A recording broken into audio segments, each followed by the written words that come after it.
Otep, bien-aimés frères et sœurs, vous connaîtrez la vérité et la vérité vous affranchira. Ça, c'est pas moi qui le dis, c'est la Bible qui le dit. Mais moi, je vous dis mieux. Vous connaîtrez la vérité historique, notamment celle de vos ancêtres kémites, et vous aurez une vision globale de ce que c'est que la vraie souveraineté politique. J'ajoute, vous reviendrez à la spiritualité africaine ancestrale et vous comprendrez les enjeux de l'indépendance économique. Et pour terminer, vous accepterez votre identité culturelle kémite et vous obtiendrez deux choses. La première, c'est la paix. La seconde, c'est le développement, à une condition. L'unité de toute l'Afrique noire, l'unité de tous les Noirs du monde entier.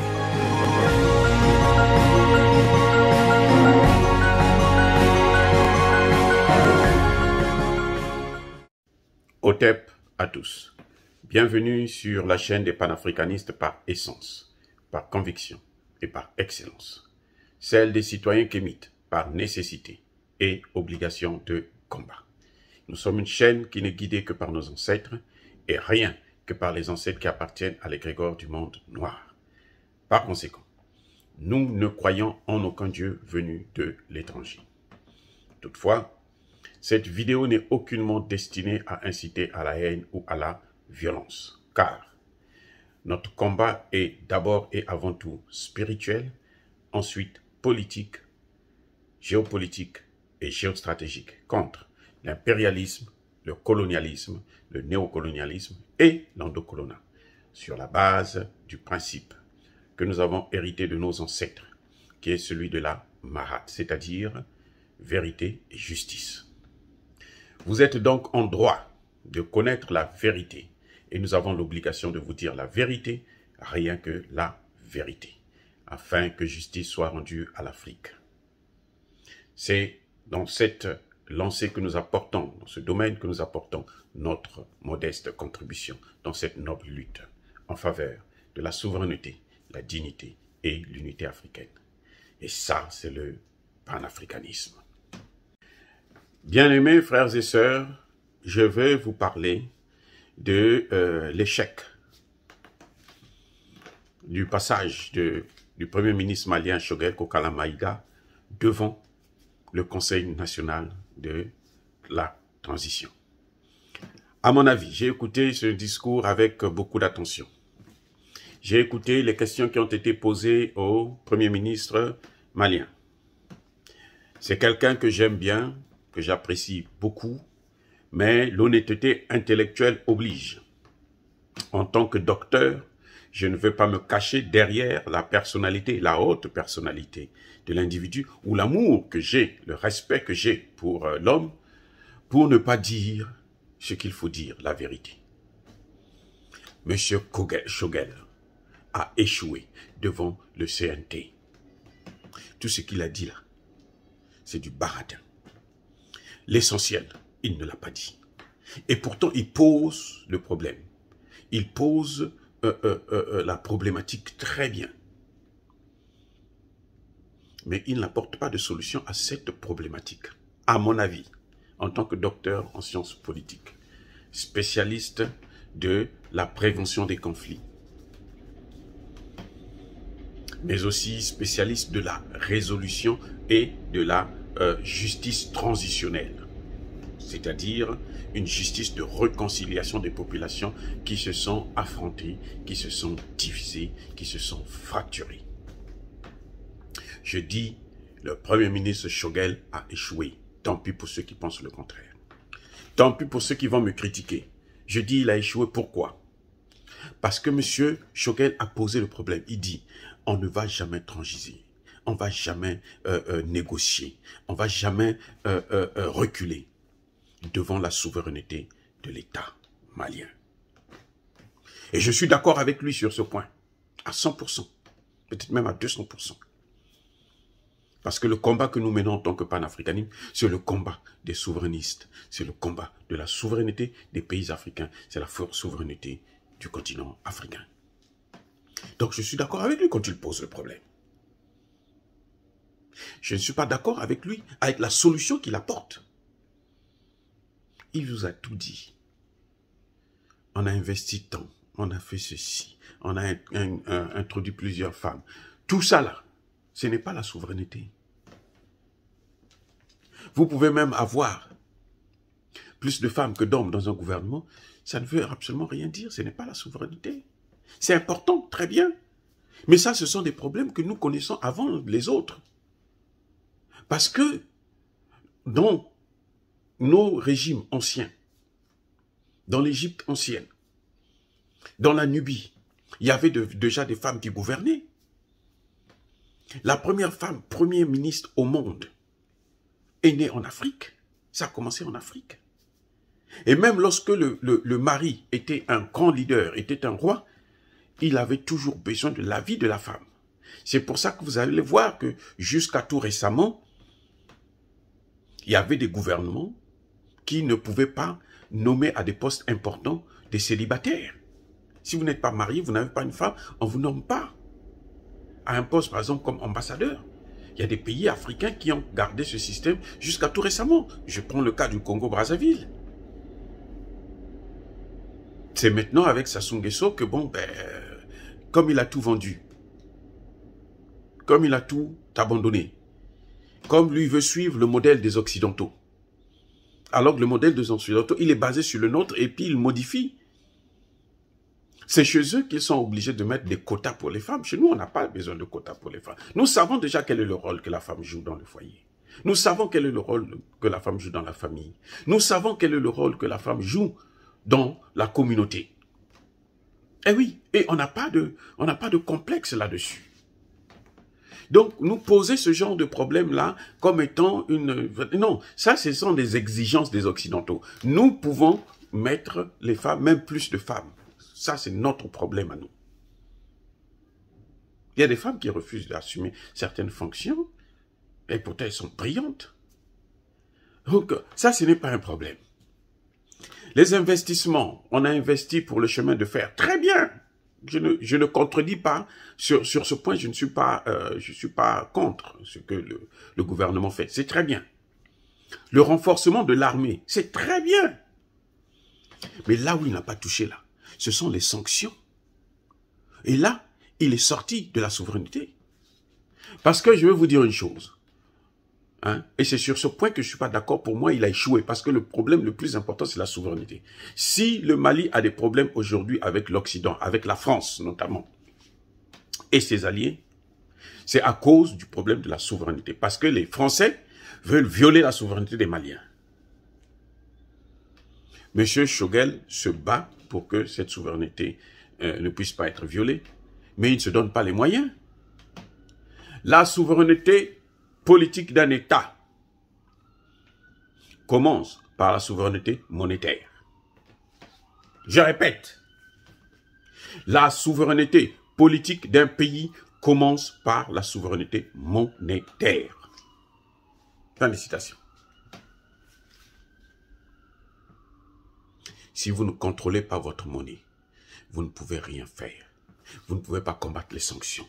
Choguel compte sur la complaisance, sur la pitié de la France pour que la France puisse ouvrir les vannes de l'UEMOA, pour que la Banque centrale puisse lui donner de l'argent encore demain.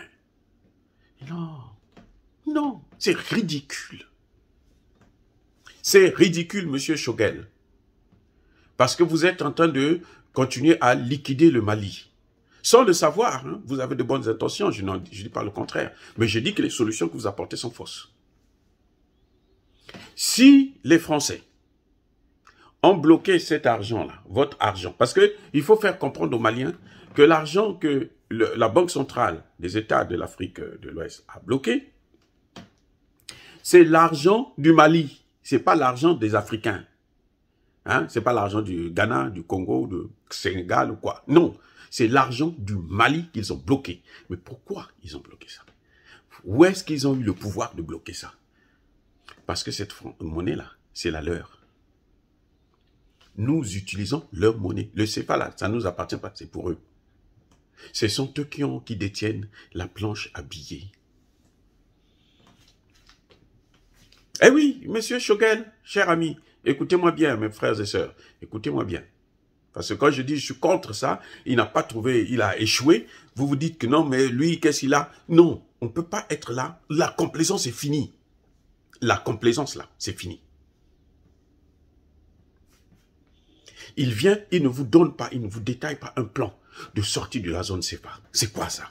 Ça veut dire quoi? Ça veut dire quoi?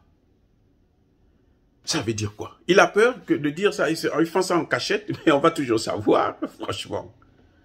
Non. Et pour sortir une monnaie, là, vous n'avez pas besoin d'un an. C'est qu'il a peur. Dans les tripes, là, il a peur, en réalité. C'est un peureux. C'est un peureux. Il n'est pas capable de prendre des grandes décisions. Non. Assimi Goïta a pris sa décision dans le domaine militaire, parce que ça, c'est son domaine, c'est sa spécialité. Lui, il a une expérience ministérielle. Donc, il sait ce que ça veut dire. Et il est le Premier ministre. C'est lui qui gère le gouvernement. C'est lui qui doit prendre des initiatives. Il parle avec le Conseil national de transition. C'était là qu'il devait leur demander leur aval. Leur dire, poser le problème. Bon, nous allons sortir de la zone franc. Voici les modalités. Il devrait soit acclamer pour dire oui, nous soutenons ta politique. Il devrait soit dire, oh, bon, on se tait, on regarde, c'est un aventurier. Et voilà. Et je suis sûr que le Conseil national de transition aurait acclamé. C'est ça ce que veulent les Maliens.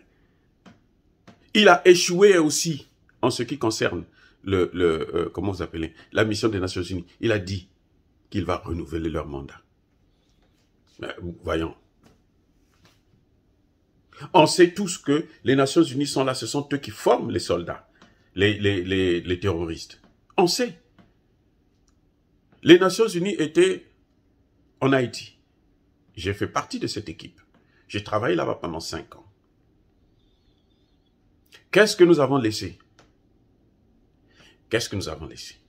Je ne parle pas individuellement, parce qu'individuellement, moi j'ai laissé de grandes choses. Voilà, dans les régions là où j'ai travaillé, on sait que non, il y a eu un Africain qui est passé là, il s'appelait X. Mais en tant que la responsabilité collective, là, qu'est-ce que nous avons laissé?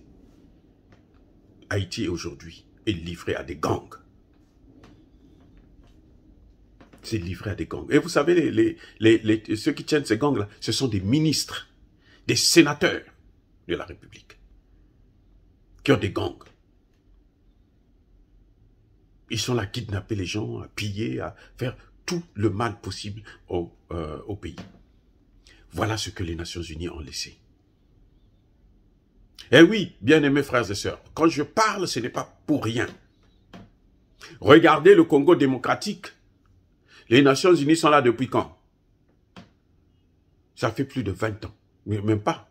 Je suis très modeste. Ça, c'est la dernière vague. Mais sinon, ils sont là depuis l'époque de Lumumba. Ce sont les Nations Unies qui ont pris Lumumba, qui l'ont livré à des criminels belges. Vous savez pas ça? Eh oui.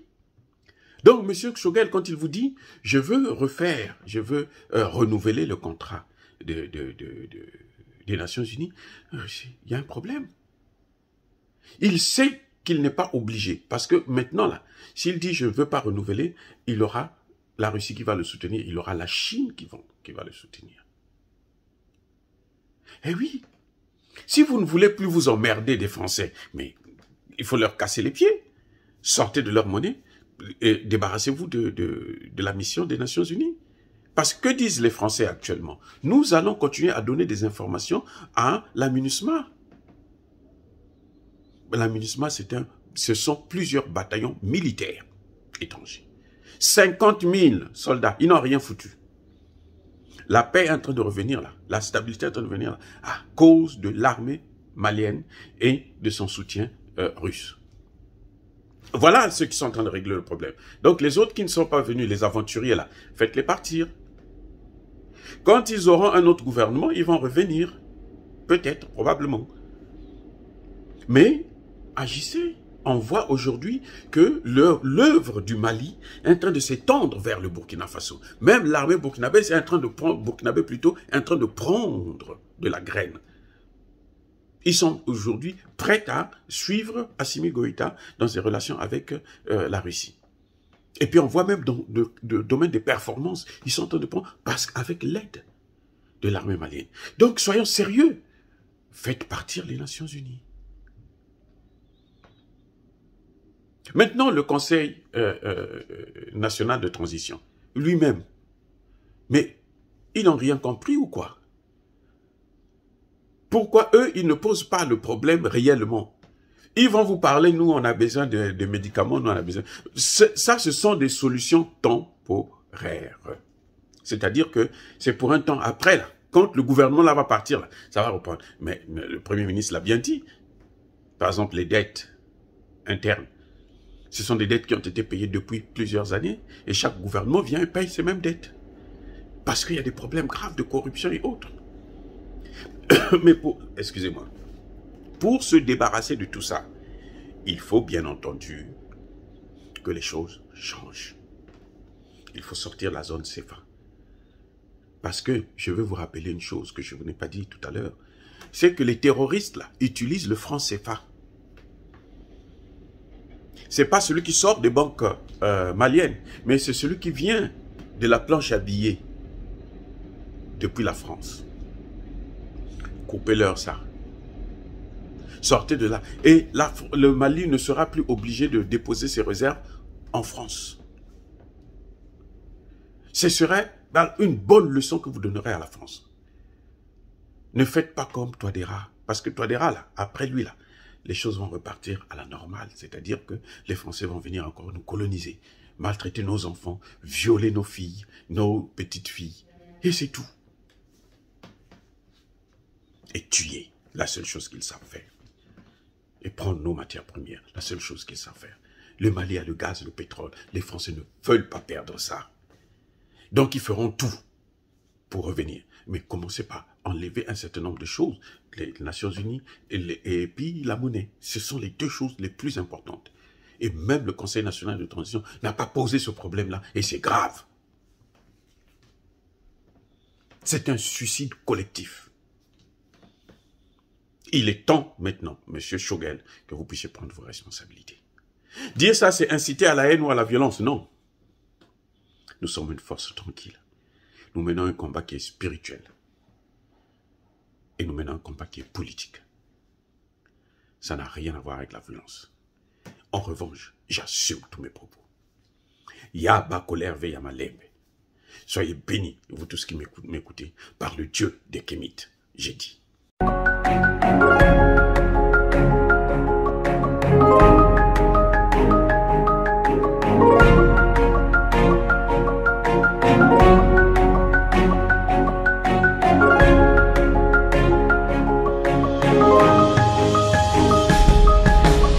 Eux, ils marchent par la foi et non par la vue. Mais moi, je vous conseille vivement de marcher par la connaissance scientifique et historique, notamment celle de nos ancêtres kémites, par les 5 sens et par l'intelligence. Otep, vive l'Afrique éternelle et que Dieu vous bénisse. Abou Abia.